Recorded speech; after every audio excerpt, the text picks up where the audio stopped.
In the summer when I see butterflies, I always say those are my daughters. So then I see a butterfly and I'm like, hi Naima, you know, or hi Naija. When I see butterflies, that's what I think of. I could tell that it was something going on because I couldn't breathe. My house was engulfed in smoke. I then went to my bedroom where I thought my children were, trying to find them.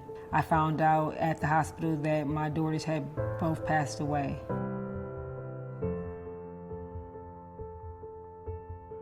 She loved her children.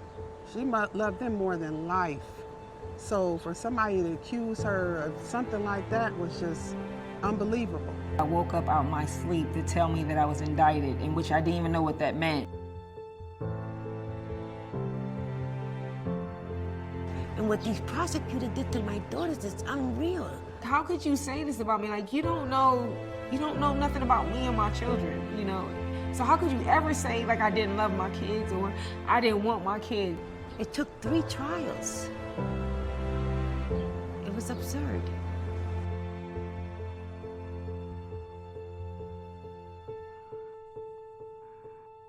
There was no evidence that this fire was an arson at all. All of the evidence that the fire investigators relied on is unreliable and not validated by science. There was no other evidence that indicated that she committed this crime. For what it's worth, she passed multiple polygraphs.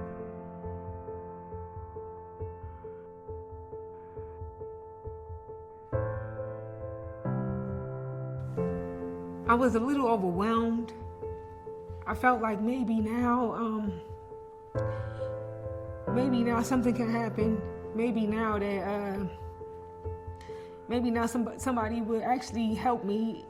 When we saw that the state's expert was now essentially agreeing that the fire investigation was so problematic, it made us feel optimistic about our chances. At the same time, it was discouraging because even though they're acknowledging that this was problematic, they were still fighting us tooth and nail to keep Angela in prison. On the morning that the hearing was supposed to start is when the prosecutor approached us and said he was interested in a plea deal with Angela.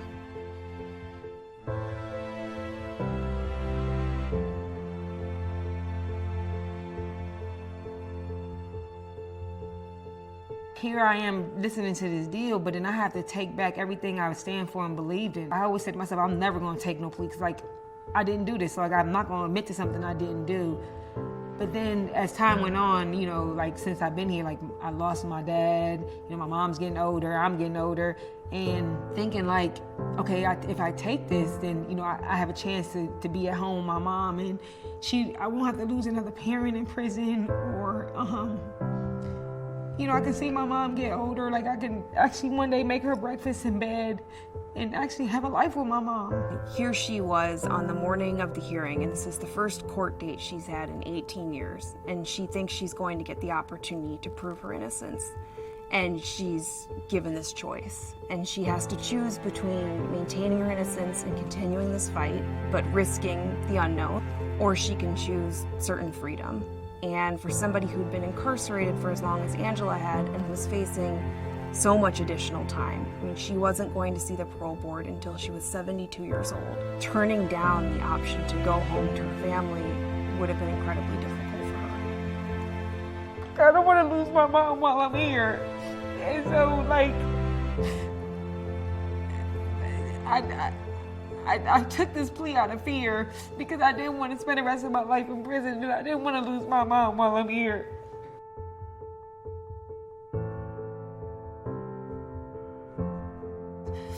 I think that I could have won, but I think that I have no trust in our justice system. And after all the things that they did, that I was scared. I was fearful. Like, I didn't want to take a chance of putting my life in another 12 people's hands and coming out with the same answer.